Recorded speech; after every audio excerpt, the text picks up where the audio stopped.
It's the most wonderful time of the year. Very exciting playoff time. I do want to make a statement before we dive in. Um, well, two things. Number one has nothing to do with fantasy, but my TikTok's taking off. I think I mentioned it earlier about I do 2K.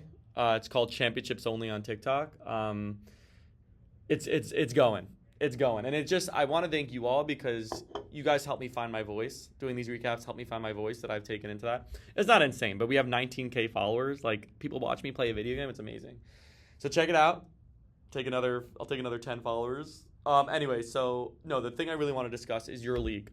I forgot that all four of you that don't make the playoffs get relegated. Seems like such a no-brainer. Someone commented this, so I'm just tagging on to their point, and I know someone was very against it. No-brainer that the winner of consolation should not be relegated. I feel like that's like the point of consolation. So I'm a big proponent of minimizing it to 3. The only thing I can think of is that there's so many people that want to climb up, and this would slow that, attrition rate. But I still think 3 is the magic number. And also, and I don't know exactly how it works, but top 3 of the Pee Wee League jumping up also makes sense because that's who gets rewarded in paid leagues as the top 3. It's almost like the perfect situation. I don't like 10-man leagues. Also, why is this a 10-man league? Make it a 12. Anyway, I'm not the commish. I'm just a boy trying to be a man. But anyway, I am a boy who continues to guess correctly in this league because I guessed both matchups. So I'm not going to talk about the consolation bracket because it doesn't matter. I guess. Correct me if I'm wrong, but that's what I saw in the chat. So I guess all we're going to talk about is the 2 matchups that we did see. And I did project both correctly. Does that make me brilliant? Yeah, I guess it would make me brilliant. Or would it make me a savant? Do I know more about fantasy than everyone, like even the experts on TV? Of course. 100% I do. But anyway, the 2 matchups we'll talk about. I said Bandidos is going to win by 11. He won by 15. I mean, you can't make it up. You just can't make this stuff up. Anyway, Bandidos won 178 to 162. It's a shame because both teams played so well, but at the same time, Electric did outscore El Professor, so at least El Professor wasn't like the second highest. But this same thing happened in my league where the highest scores were all playing each other in the semis. We went with Jared, though, over 200 points was the highest score. But to have these guys get more points than the bye teams is like pretty crazy, and that happened in my league too. But anyway, so when we look at the Bandidos matchup, the Lamar Jackson of it all is by the way, I'm 3 minutes in and I'm noticing it's the first time I'm talking about a matchup. That's the longest preface ever given. But no, Lamar Jackson, obviously the main reason behind this win, getting you 50 points. If he got 30, you lose. And he went up against a Joe Burrow who got 22. And you saw the lip reading. Joe Burrow said, "This is embarrassing." And it was kind of embarrassing. And he didn't play so well. He threw 2 picks. You wonder what could have happened if he didn't throw those picks, if they turned into touchdowns, which they easily could have. It's a bit of a frustrating thing on the quarterback position because that was the gap, 27 points, and he won by 15 points. So when you look at the rest of the teams, it's fairly even. I mean, Josh Jacobs, Bijan, both great guys all season. Monty and Achan, both great guys all season who had off weeks. It's almost kind of crazy how consistent this was. You have Amon-Ra and Brian Thomas basically even each other out. You had disappointing games from, Sutton got a touchdown, but he only got 3 catches for 32 yards. So him and DK kind of not fully average itself out, but kind of disappointing games from guys you could kind of expect. And the 2 risky plays kind of did as well. Quentin Johnson and Calvin Ridley. So when you look at these teams compared to each other, it's pretty even up until you get to tight end, where Sam Laporta 22 over 5, and then DJ Moore 12 over 3 over Najee, who really did not pan out. Najee had a horrible game, 6 for 14 carries. Kicker also, you did catch up 10 points at the kicker position with Aubrey over Bates, but Denver defense outscored by 13 points. So you can look at all these positions and say, what if, but ultimately the thing that made the difference 100% was quarterback. And El Professor, you look back in your season, you got to be proud, and you weren't favorite. You were kind of anticipated to lose this one. So what can you say? I'm not going to be super hard on this team. I think the better team won, but great season for El Professor for sure.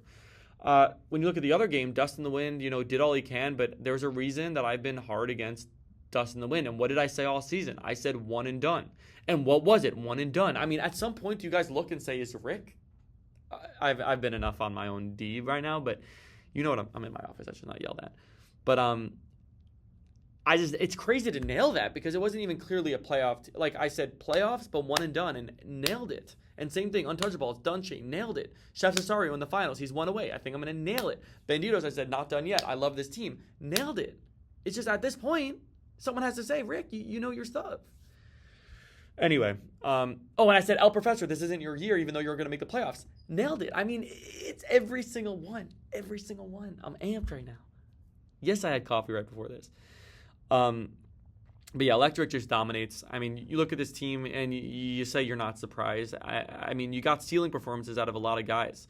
James Cook, 33 points. Jalen Hurts, 33 points. You did this without a good week from Joe Mixon. You did this without a good week from Brock Bowers. You know? So I think you got to be excited if you're Electric. You expect more out of Joe Mixon. I think it's pretty good. It's a better matchup now without Patrick Mahomes playing for the Chiefs because, you probably will have the ball for more of the game clock. You also probably will be winning or at least in a tight game rather than I think they would have lost this game if Mahomes was playing. So I feel pretty good about Electric. We'll talk about previews, though, next week. Dust in the wind. I just hate to say, I mean, Baker had a great game, 38 points, but we talked about this team. I didn't believe in this team. I still don't believe in this team. Mooney, 0 points was the biggest heartbreak of it all. It was all over, but I mean, just having to add insult to injury. In my league, if you get 0 points, you have to chug a beer and send a video to the group chat. Not a horrible punishment, but just like if a running back or wide receiver gets 0 points, non-injury related. We just installed it this year. You just got to send a beer chug to the group chat. I think you should do that here also. But in my league, the guy needed Mooney to get like 13 points to win on Monday night to win his playoff game, and he got 0. I mean, it's just insult to injury. You got to follow that beer up. It's like brutal. But yeah, I mean, it's the end of a season for a team that deserved to make the playoffs, but deserved to be one and done. I hate to do the I told you so's, but I nailed it again. The only way I don't nail is and it could happen, is Team Chef Cesario. I mean, at this point, anything could happen. But if you could get an upset against Team Chef Cesario, I think at that point, you got to be... by the way, the site didn't update yet, so I'm going to need to manually look at these teams now, which is annoying. But it's going to be Team Chef Cesario against the Banditos. So let's look at that first. Dum dum do do dum dum as I load do do dum bum bo do dum bum bo do dum bum. All right, so Team the Banditos. It's not even showing me week by week. What's going on with Sleeper? What's going on with Sleeper? I can't even see week by week. It's so annoying. Ugh, I don't even know how I'm gonna see it. Annoying. Okay, well, we'll just look at the overall teams. I can't really see matchups, but. You lose, Banditos loses Monty. That's the storyline that we need to be paying attention to. You lose Monty. You didn't need Mahomes, but you lost Mahomes. You lost Chubb as your backup running back. Njoku hopefully could come back for you. If Njoku could come back, you play him over Kraft. That's an upgrade. But outside of that, you still got to lean on Najee. And now you got to lean on one of your bench guys unless you could get Jerome Ford or you could get another decent bench piece. So Banditos, there's some question marks as to how you're going to manage this. I think it's obvious that this team's the underdog. You already know how I feel about this. Now I know how to do it. You already know how I feel about this Team Chef Cesario team. Team Chef Cesario is going to be putting up a roster that is just so gorgeous. I think the only thing you got to really hesitate on is who's going to be the wide receivers. Who's going to be the guys you're starting? Because Debo's a little bit of a risk. McLeod's a bit of a risk. Could Kenneth Walker come back and help this team out? Could Zay Flowers have a good week and help this team out? I'm surprised Zay Flowers is riding the bench, even though it was a bye week. Do you put him in? We're gonna have to see. We're gonna have to see what this team does. But I'm a believer. I'm a believer in this team through and through. And again, anyone could get Jerome Ford. I'm curious who's going to get him. So then we look at the next week matchup, which is going to be Electric. Electric. It's another good team, but is Brees going to be able to be a high volume guy? Is McConkey healthy enough Thursday night? Surtain is hurt. Can he take advantage without Surtain? Could Brock Bowers have a rebound game? There's a lot more options for this team, and I feel that Electric is also in a driver's seat. I know it's a very basic opinion to have is to pick the favorite, but that's just where I see things lying. Some people are going to say El Grenas is the favorite. I say Electric is the favorite. But when we look at an El Grenas team, El Grenas is going to be fielding a team that has Jahmyr Gibbs. Without Monty, could have a monster game. The issue I see is I don't see them using him complete workhorse. I think he'll be the guy, of course. He'll probably go from like a 50, I don't know what his exact snap share is, but probably like a 50-something% snap share or 50% to like 70 to 75, but he's not going to be like a every down back. I think they're going to have Reynolds in there. But yeah, I think this team does take an upgrade. So because of that, I'm tempted to say El Granas will pull this one off, but I'm very tempted. I think I'm going to go, oh man, this is so tight. And Cooper Kupp had 0. He needs a revenge game. Wow, this is tight. He benched Jonathan Taylor this week. Wow. And Nico, what's going on? I'm gonna go with El Granas getting the win by 8. So El Granas is gonna win by